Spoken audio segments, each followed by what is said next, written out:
Live here from the Four Corners Project studio in Beit Shemesh, Israel. I'm Lenny Solomon, and we have a great show for you guys today. It is interview week, interview night. One out of every three shows that I do during the week is an interview, and we have one of the great. It's the mystery guest, as he, as we have billed him, but he is no mystery guest, ladies and gentlemen. He is the godfather of Jewish rock. Now, you know, a lot of people say, well, let me introduce you first. Ladies and gentlemen, the head of the Diaspora Yeshiva Band and the godfather of Jewish rock and roll, Avraham Rosenblum. Welcome to the studio. Thank you, Lenny. Thank you. Hi, everybody. How are you? All right.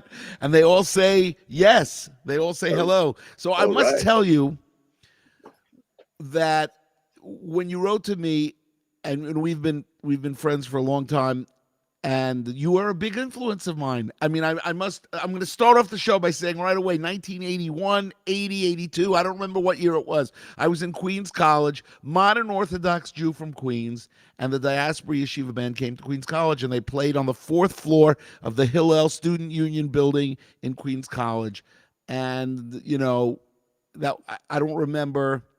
You know, it was a great show. What can I say? It was a great show. We're gonna talk about the impact of the Diaspora Yeshiva Band, and your impact, and you know how you got to where you got to. But before we do that, let's go back a little bit in time and talk about the state of Jewish music in 1975 when you came onto the scene. It was basically the state of mediocrity is really what it was. Well, there was no Jewish rock and roll. That's really the point, right? I mean, and even the mainstream Jewish music had become very stale by that point. Also, I mean, there was a little bit of movement, like in the folk, the folk part of it a bit, but certainly not in rock and roll. And right.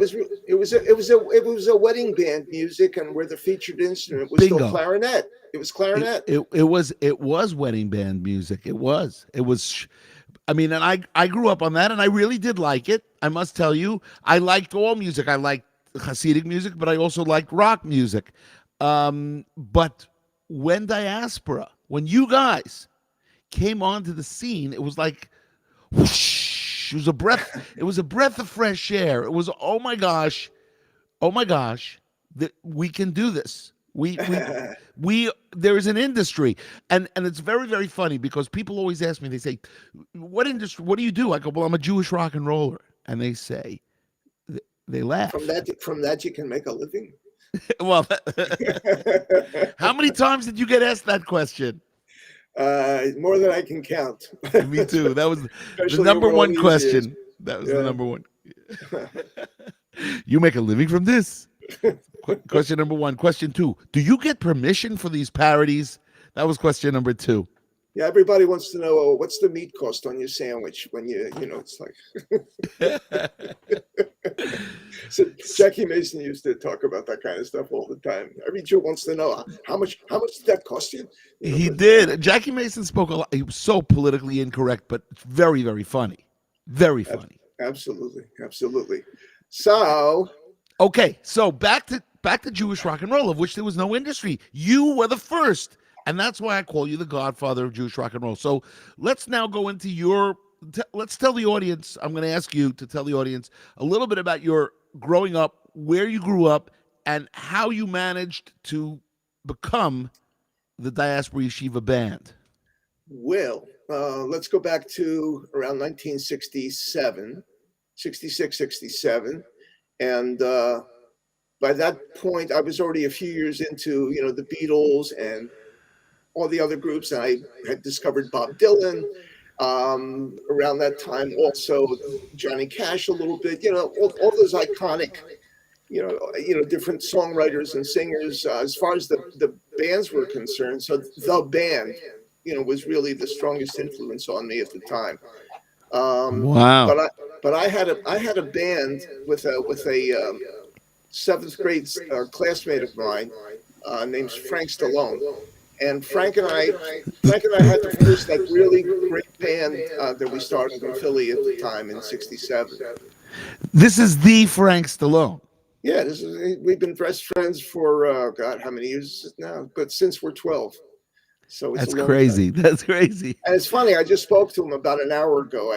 We check in with each other every once in a while. He lives out in Westwood, and in Hollywood. So Wow.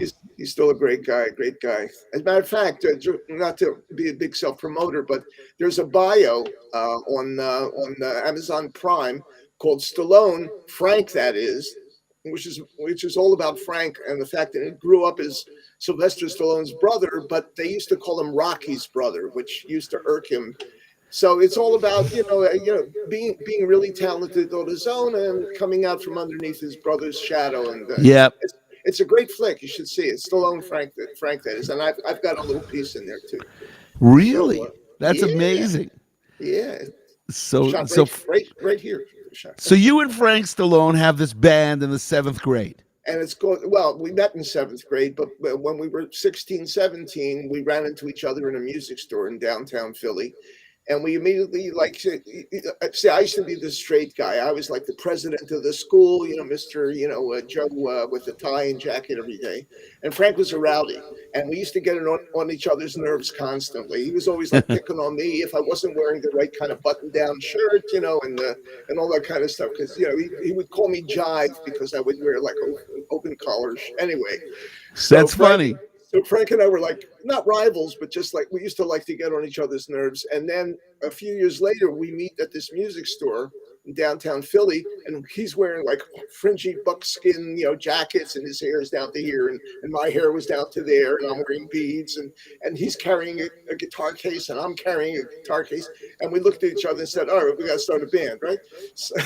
So within 2 months, and a couple of permutations later, we had a band that we called Valentine, and Valentine went through 4 or 5 different incarnations, but we were the original Valentine. We used to play at the Second Fret, which was a very famous folk rock club in Philly, and also at the Electric Factory, which was a very, very well-known place. Now, what year is this? So we're talking 60, most of the activity was late 67, 68. Wow. So now, I mean, obviously, I'm going to ask the obvious question, which is that's not far from the Woodstock era. Were you one of the attendees or performers at Woodstock? So what happened that summer in 1969, the band broke up. I broke up with my high school girlfriend. It was like, right. But I was more upset about the band breaking up. Well, that's a guy thing, And so I decided that I was just going to check out on my usual haunts and hangouts. And I was on my way to Montreal. I was driving a little Austin America, little brown Austin America at the time. And I had my guitars and my luggage and whatever else in there. I was heading for Montreal. I had some acquaintances I knew up there. Anyway, so I pick up a hitchhiker somewhere near the old Yankee Stadium, in Yonkers. Yeah. And he looks like me. His hair's like down to here also. And so as we're driving up, I start to tell him about my band breaking up and my high school. I was fetching out loud, and the guy says to me, "Why don't you come up to Woodstock and chill out for a couple of days? You'll have a great time." So I said, "Oh, okay, fine." So we proceeded to drive up and get up to 17B, and there was no traffic yet. It was early Thursday.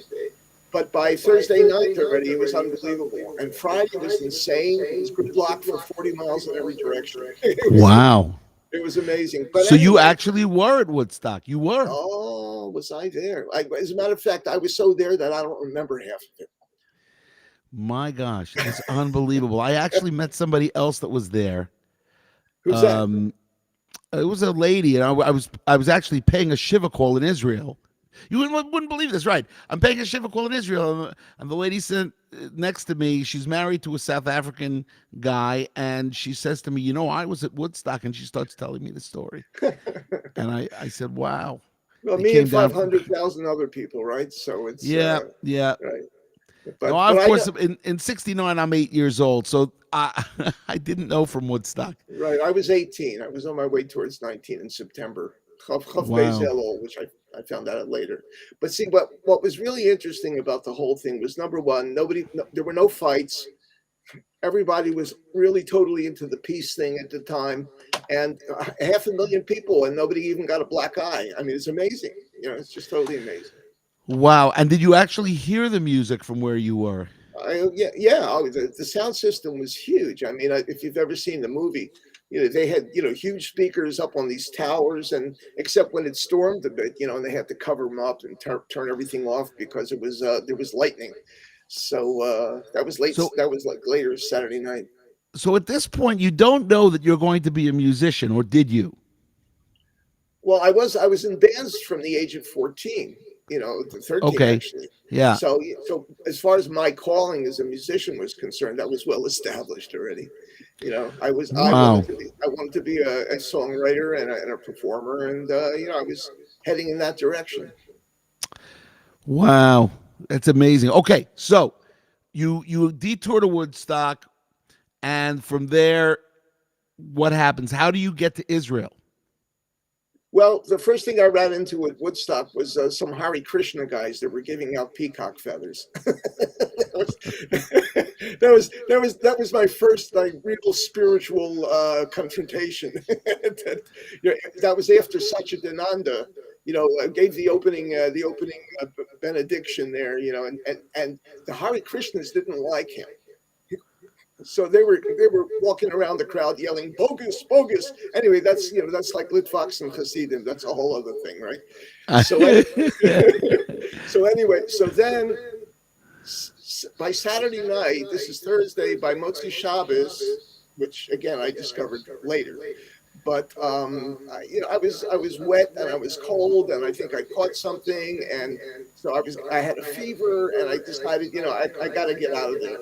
So I finally dug my way out, and some helpful hippies helped me get my car out of the mud. I was parked between the stage and Shari Yosef Bungalow Colony. Really? I didn't know it was Shari Yosef Bungalow Colony in those days, but that's where I was parked because I got there early. So there was a field in between the bungalow colony and the concert grounds, which was right next to the stage, really. So I found my car. I thought it was like 10 miles away, but it was really only like right next door over there. And I got my car. I go back to 17B, and I decide it's midnight Saturday night, mind you, and I decide I'm going to continue on to Montreal, like 12 o'clock midnight. Who does that? Then I noticed that the white line in the road was doing a snake dance. Oh my God. So I decided maybe it's not such a good idea after all. And I really wasn't feeling well. So I found my way back to Monticello General Hospital. So I went and I said, I don't feel well. They said, take a seat in the waiting room. And I fell asleep on the chair. And I woke up at 9 o'clock in the morning as people were coming in. And I noticed that right directly across from me are three yeshiva type guys, guys with yarmulkes and white shirts, black pants, tzitzis hanging out. And I don't know, again, I don't know a chassid from a Sephardi, I don't know about these things yet. But I caught the eye of one of these guys, and I grew up speaking Yiddish, by the way. Not everybody knows that. So, because my parents were, survivors. Anyway. So I catch the eye of this one guy and I say, hey, was machst du? Manishma, how are you? He looks at me because my hair's down to here and I'm covered with mud, and my jeans were more holes than they were material, so he looks at me, he answers me back in Yiddish. He says, what are you doing here? I said, I came to Woodstock. He said, what are you looking for in Woodstock? I said, it was really spiritual, peace, love, understanding, nobody's fighting. And I immediately, put up the old defensive line. What do we need a building for? You know what I mean? Like, it's just like, except to put somebody's name on, you know what I mean? Right. So he says to me, look, I'd love to talk to you. He writes me down an address and a number. He says, good luck. If you're looking for spirituality, check it out. When I got to Israel, a year and a half later, I found that little tzedel, and it said Hadar HaTorah on it, which was Lubavitch's BT yeshiva on Ocean Parkway. So I said, look, it was either the Hare Krishna or Lubavitch that almost got me. So you're searching. You are searching, obviously. Well, again, I tend to be long-winded, but the idea is that in 1973, 1963, yeah, right after a few months after bar mitzvah, John F. Kennedy was assassinated. November 22nd, Right. 1963. 1963, and I was shocked. And it happened on a Friday. It was a few months after my bar mitzvah. I wasn't interested really to continue with anything after that, but I went to shul that night just because it was so upsetting. And from that time on, really, I always had a spiritual thing going on. I was always looking for an insight. I wanted to know where God was, and it was always in my mind, and it was always in my heart. And I just didn't know how to express it, and I didn't know how to ask the questions. It's like Right. You were lo yodea lish'ol. You didn't know what to ask even. I have a line in one of my songs that says, "Did you come here with a question that's bothered you so long? Do you need some new direction back to where you started from?" That capsulized, where I was at. Very I didn't good. know. I didn't know. How can like I didn't grow up with it. I didn't know. So anyway, that set things in motion. And even during my, my rock and roll band days and, and all the crazy parties and everything else, I still wanted something a little bit different. I was always looking for the inside, the panemius, as we say now, Right. I wanted to know, what does God want from me? And at a certain point, after Valentine broke up and I went to New York with another band member, we performed in Greenwich Village after a summer of rehearsing, to great reviews. Everything was wonderful. We played at the Village Gate, if you remember that place. So Art DeLugoff's famous, Village Gate. So we had a great week. It was middle September of 1970. Yeah. It was before Rosh Hashanah. I double checked to make sure I didn't perform on Rosh Hashanah. Well, that's good. But it was before you. But what happened was everything was great. The band looked like it was going to succeed. Monday morning, I woke up and I said, "I don't belong here," and I said goodbye to the other guys in the band. That's when everything started to really stir. And not long after that, my mother and my aunt offered me a trip to Israel. They were going for a mishpacha wedding and a bar mitzvah, whatever it was, cousins. And you took it. They said, "Come, you'll have a chance to take a breath, from what you're doing." So I said, "Okay, I'll go."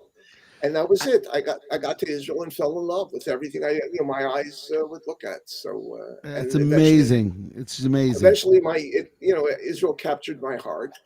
And it wasn't long after that I was on a kibbutz, and a couple of guys that I met one evening at the kibbutz. We took a day trip down to Yerushalayim, and we're sitting in a coffee shop at Jaffa Gate, one of the the Arab coffee shops with those little shots of coffee, the really strong ones, So we're sitting there talking, and I said to one of them, I said, "Look, what am I don't know why I'm here, except that I've been told that this is the center of the universe. And I know I'm looking for spirituality. I just don't know where to look." And so one of them said, "Follow me." And they walked me, through the old city, and they dumped me in Har Zion. To the Diaspora yeshiva. Yeah, exactly. And I met a couple of guys, and not long after that, the Rabbi Goldstein, Zechrona Livracha, sees me standing there, and he comes over and he says, "How are you? Are you Jewish?" I said, "Well, yeah, I'm Jewish." He says, "Would you like to learn about Judaism and stay here for a little while?" It was like a Mayor Schuster approach. Are you Jewish? Do you want to learn some Jewish philosophy, et cetera, et cetera? But it works. It's the most beautiful line in the world. Are you a Jew? Would you like to learn some more about being a Jew? That's it. That's simple as that. That's all you need, because what it is, when you ask that simple question, "Are you a Jew?" and you say it and you ask it with sincerity, like, "I really care about you, man. Are you a Jew?" It hits the heart every time. That was Mayor Schuster's wonderful magic. It hits the heart every time.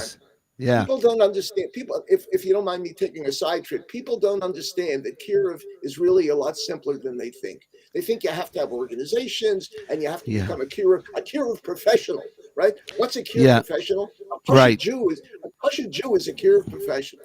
Right. And so for those of you that don't know what Kiruv is, Kiruv means outreach, which is where you reach out to a fellow Jew and try to make them feel good about Judaism, or make them feel like there's something here for them to be learning about. And Cholent is the great common denominator, at least for Ashkenazim, anyway. So. Listen, I'm in Beit Shemesh here, which is Moroccan dominated, and they've got a different idea. But they make chamen. They make, right.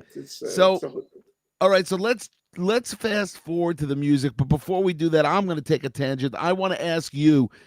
But what I really should do is just tell everybody out there, if you're watching from Facebook, the 4 channels, Lenny Solomon English, Lenny Solomon Hebrew, Schlock Rock, or the Four Corners Project, just give us a nice comment, give us a thumbs up. If you're watching from the YouTube channel, Schlock Rock or the Four Corners Project, subscribe, leave us a nice comment. If you're watching from Twitter, at Lenny Solomon, retweet. And if you're watching from LinkedIn, we love seeing your comments. Keep it going. Also, you can go to the Four Corners Project.org and make a donation to keep us going, as they say. Keep us going. We know you love these shows, and we are going to continue doing them. Okay, enough. I did the paperwork. Keep on keeping on, as we say. Got to keep on keeping on. You know who says that?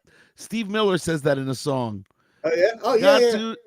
We don't jet airliner, right?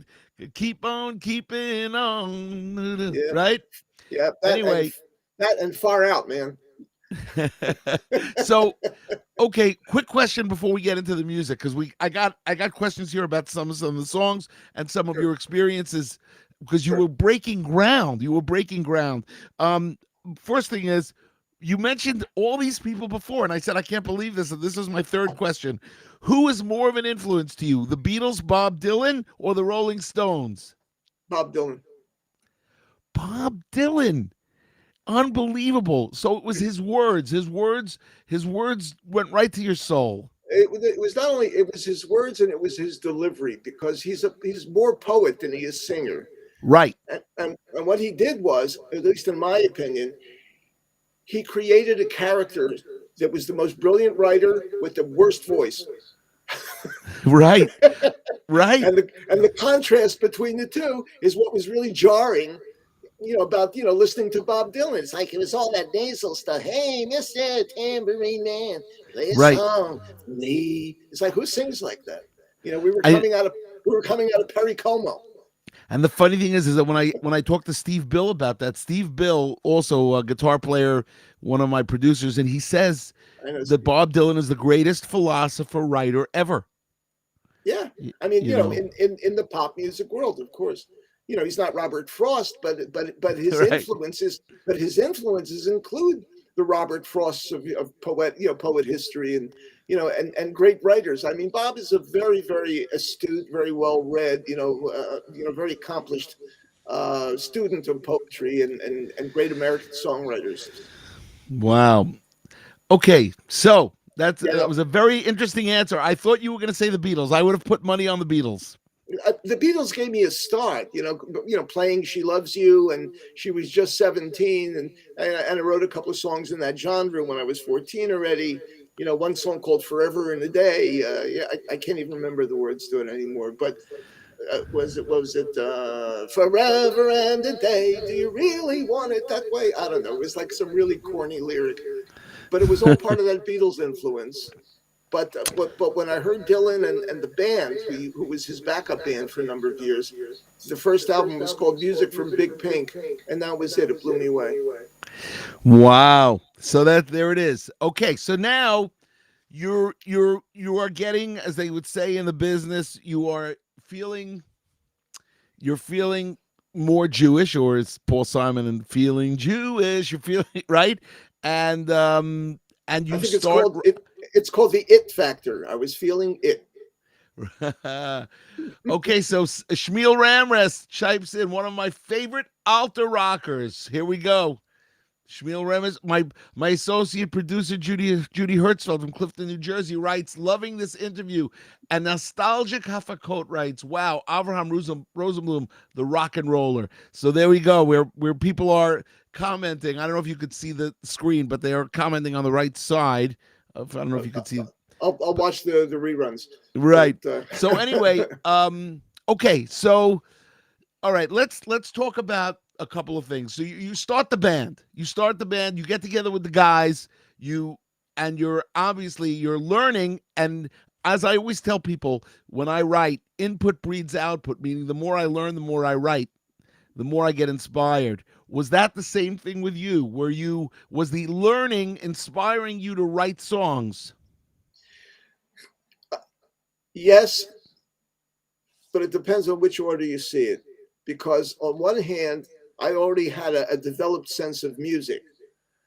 What happened, and it did happen organically, was that the things that I was learning, the topics I was learning, the concepts as they were seeping into my wooden head, gradually melded, or synthesized inside me. And I was writing what I thought were very authentic songs. In other words, they weren't, let's write a rock and roll song to Ana Hashem Aishiana. It was that whatever the music was, whatever the songs were, they came together in a very natural, organic way, which is what gave Diaspora Yeshiva Band its strong authenticity.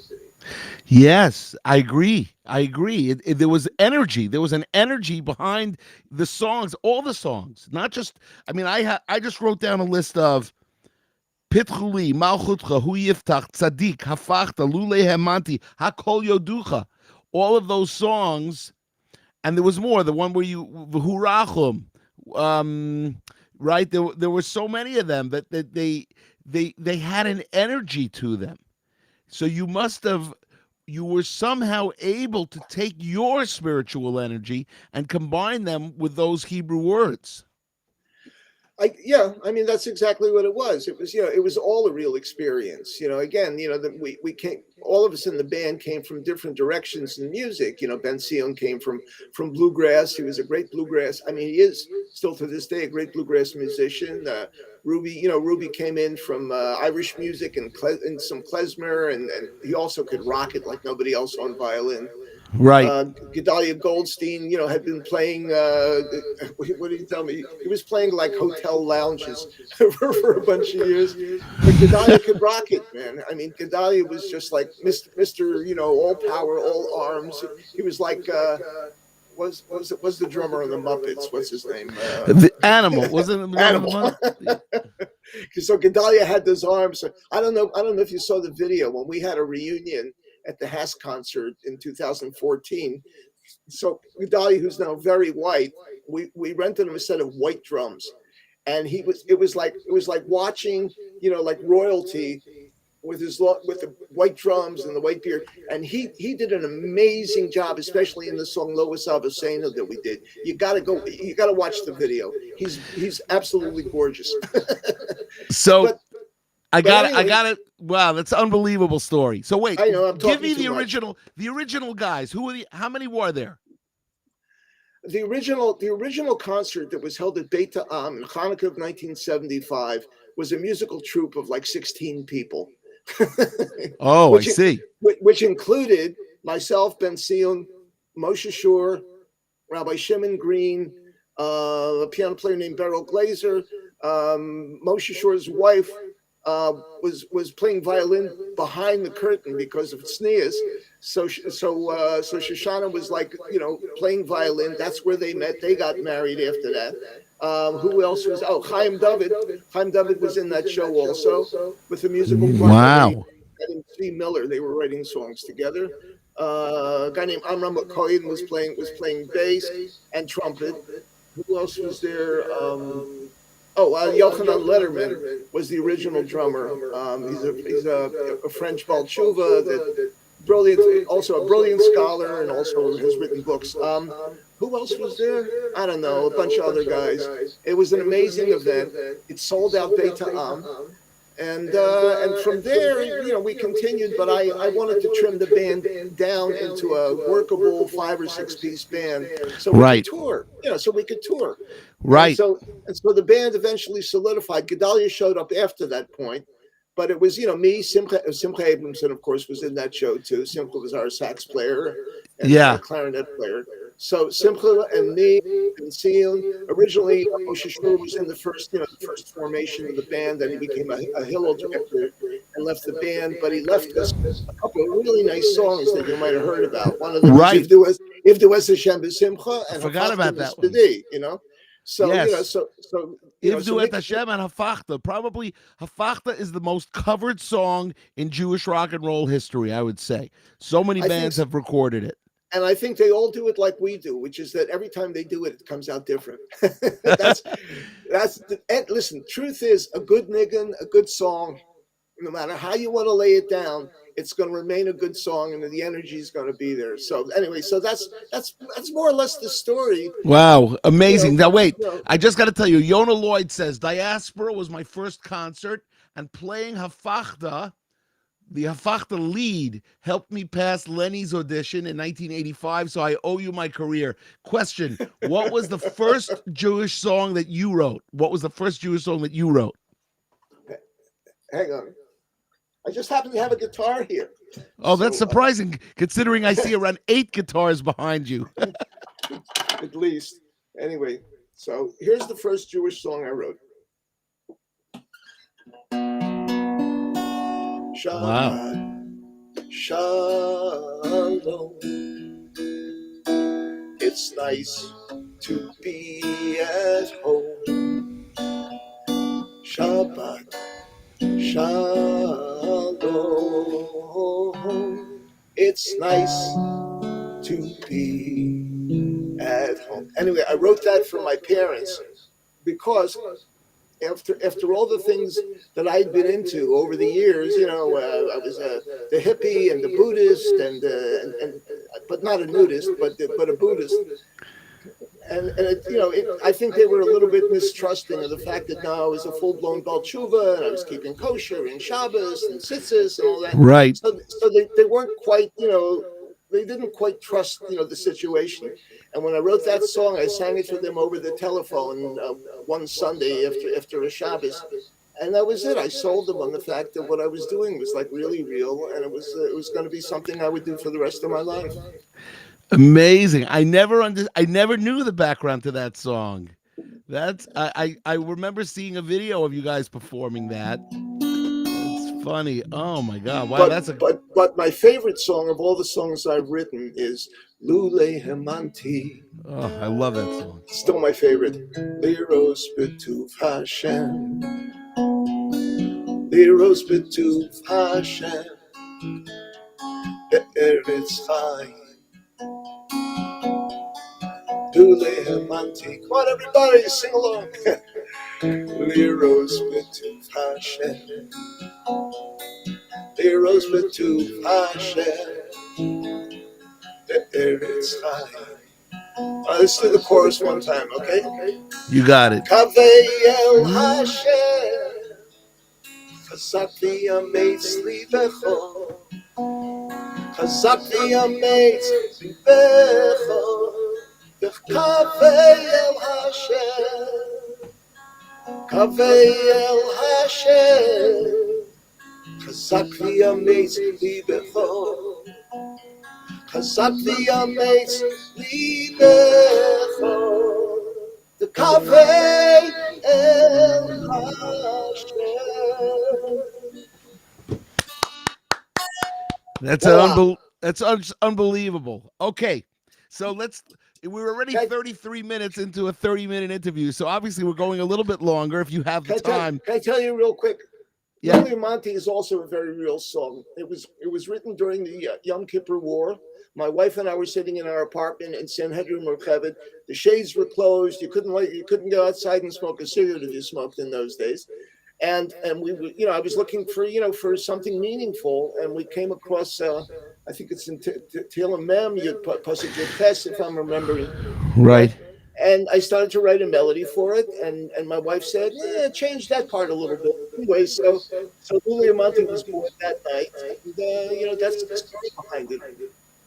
Fantastic story. Fantastic.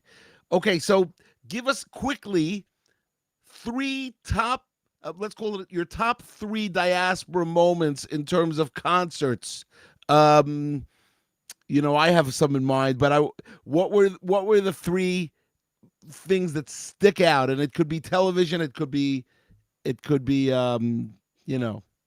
was really about the audiences that we got to play in front of. Because at the end of the day, it's all about the people. You want it's not I the know. TV shows. It's not it's not the stuff with the bright lights. It's really just about your connection to the audience and feeling their appreciation. And when you do, you give them even more of yourself. Because that's business, if you will. But that's what it's all about. But what about the So Hasidic Song Festival and getting on television and doing that whole thing for Israeli TV? So again, the TV was secondary, but that is one of the big moments. Obviously, the first big moment is our first show that we did on our first tour at the Roosevelt Hotel, sponsored by La Difference. I'm sure you remember, Sure. and Murray Wilson of Alav Shalom. And that night we played in the ballroom of the Roosevelt Hotel. I think it was a Sunday night. Oh no, it was a Thursday night. Yeah. And Shlomo was on the bill with us. And Right. so Shlomo was actually our opening act, which was ridiculous because Shlomo was a Gadol anyway. But I think, Right. but we got to and some of the guys in the band hopped in with Shlomo as the opening act because they were close to him, from Modi'in and from the House of Love and Prayer. Anyway, so that was a great show. It really, we broke the ice. America was ready for us now, and that was one. The second big moment was the Hasidic Festival, the first one in 1977. Absolutely, it was Hu Yiftach Libeinu, and then it snowballed into the next year. We came back with Malchusko.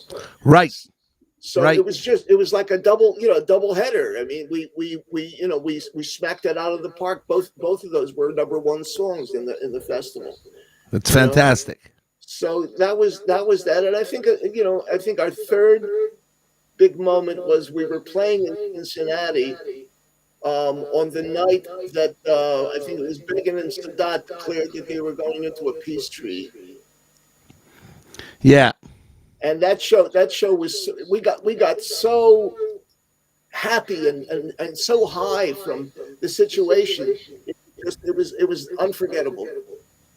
It was like the fulfillment of a dream. The music and everything. Look, whatever happened afterwards, is politics. But as far as the feeling is concerned, it was unreal. Tell us a little bit about the Saturday night King David's cavern or tomb, whatever it was, where you guys used to play every Saturday night. Yeah, it was the King David's tomb inside the courtyard there. Yeah. And it really, that also kind of grew organically because some of us were playing at weddings, that were happening on Har Zion. And, we're drinking a lot of wine and having a great time. And so gradually what happened was, a jam situation turned into, that first concert and then, the smaller band subsequently. And then we just kept jamming and the word got out. And next thing we knew, there were like hundreds and hundreds of kids and tourists and students. And on some Motzi Shabbos during the summer, we would have as many as 800 people packed into Kever David.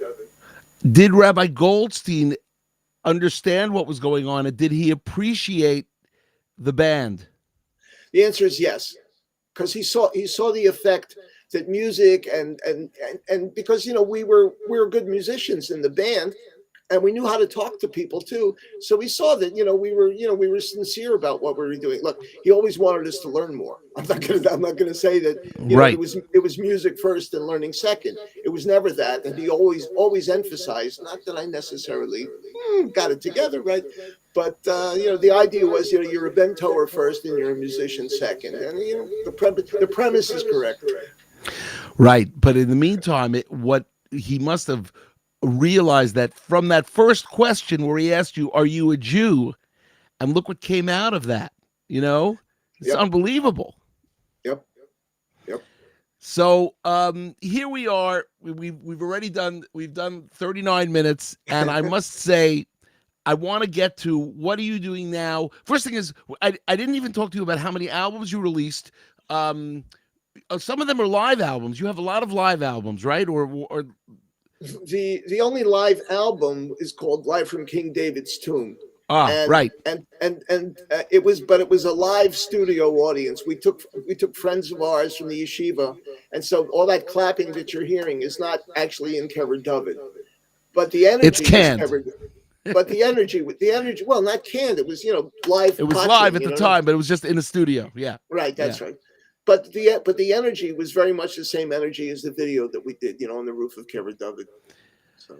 And okay, so and the other albums that you've put out, I mean, first thing is you went solo. You have a solo career at this point.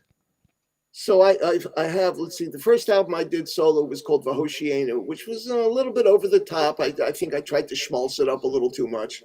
But there are a couple good songs on there. Tashmieni is a really beautiful song. A few other things on there. Minishara Makalu, that was taken from Avraham. It's also a beautiful song. So that was my first solo. The next one I did was Jerusalem is Calling a number of years later. I remember that one. Yep. Yeah. That album I'm very proud of because it really beautiful came out album. great. Beautiful album. Great stuff. The next thing that came out actually was my son Mo produced the Diaspora collection, greatest hits double CD. And then after that, a few years later, I put out an album called Kedim, where Mo and I were co-producers. He was my drummer for a bunch of years too, great drummer. And what happened after that? I think that's pretty much my discography. The rest is live shows and some videos here and there. It's amazing. What a career. And I must say that you are the first person not to be interviewed that is not in the Schlock Rock Hall of Fame, because the truth is you are in the Jewish Rock Hall of Fame. If there was a Jewish Rock Hall of Fame, you would be the first inductee. I mean, there's no question. Yeah, I know Rabbi Shlomo Carlebach of blessed memory was, but he was different. He was more Hasiди. You started the rock industry. I would put you guys, then I would put Magama Duo correct in there, and I would 100%. Put Safam I would put in there. And these were all influences of mine as I'm growing up and I'm writing songs. Don't forget Piamento. Oh, well, no, that's right. And Mo Antelis and all those guys. Yes, there were a couple bands in Crown Heights. There was Rava Mehemna. Yes, I remember them. I heard their disc. Now, also, I went to see Judea at Brooklyn College at their debut. Right. Yeah. Rachmil Bigun's attempted to write a rock band. But I must tell you, that was a great album. I love that album. Everybody who grew up with that album loves that album. Yeah, but it was 10 years ahead of its time. It somehow didn't sell. I don't know. Maybe it did sell. Was Gershon on there? Was Verobo on that one? Verobo was on that one. Yeah. Jonathan Rimberg was on that one. Yeah. Good one. Yeah. But you know what? To put a band together, you can't force a band together. That I will say. Bands really come together in a very organic way, a very natural way. So, but it's a great album. But I have my ego about rock bands. No, look, it's true. Now, is there any? Oh, I'm going to ask you this off the cuff. You don't even have to answer it. Is there any Jewish rock band today, current, not that you like, that says something to you? Is there anybody out there? There are individual artists, that I like a lot. Most of them are in Israel. You've got your Cardooners. You've got what's his name? Yonathan Rizal and his brother Aaron Rizal. Yeah. You've got well, remember Yidel Glantz? He was also one of my favorite, Latin, original energy all the way. My old buddy Yitzchak Atias, who now plays percussion for Shlomo Katz. Shlomo Katz is a tremendous person that I have great love and affection for. Yeah. My old buddy Jerry Katz was Yidel Katz and Revel Sheva. Yeah. Right. He's been rocking it for years. And now there's a whole new crop of Israeli BTs like Yishai Ribo. I mean, the brilliance. Yishai Ribo, of course, has crossed into entire Israel, not just. Right. And there's a number of them that are part of this circle of Israeli BTs that are brilliant beyond anything I could have imagined. I'm just so in awe of some of the things that I've seen and heard.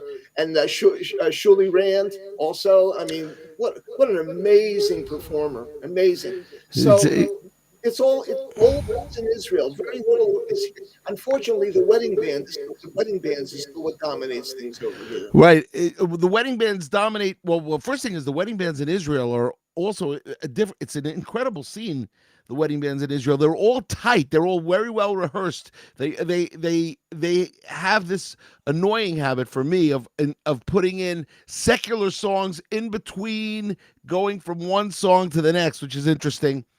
And I think it's kind of transferred over to America. But in America, the wedding scene dominates also. I mean, look, over here, Jewish music is about making a buck. Unfortunately, again, then nobody. I think that's here too. That's here. But there's more latitude over there for being original and for really kicking it. There's much more latitude there. Over here, go ahead. Yeah. I'm sorry. Go ahead. No, I was just saying, that over here, the big thing about the wedding bands is just they have to be like excruciatingly loud.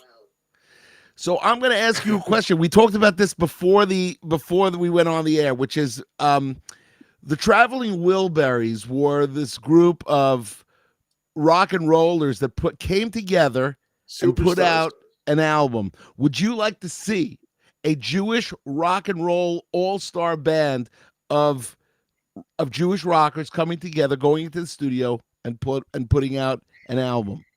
Unequivocally, yes. It's something that I've dreamed about for many years, which is a Jewish rock all-star event of some sort, whether it's for a charity or whether it's, to popularize Rabbi Nachman of Breslov or whatever it may be.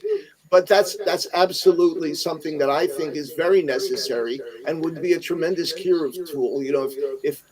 If a nucleus of people get together to make it happen, it would talk to the world.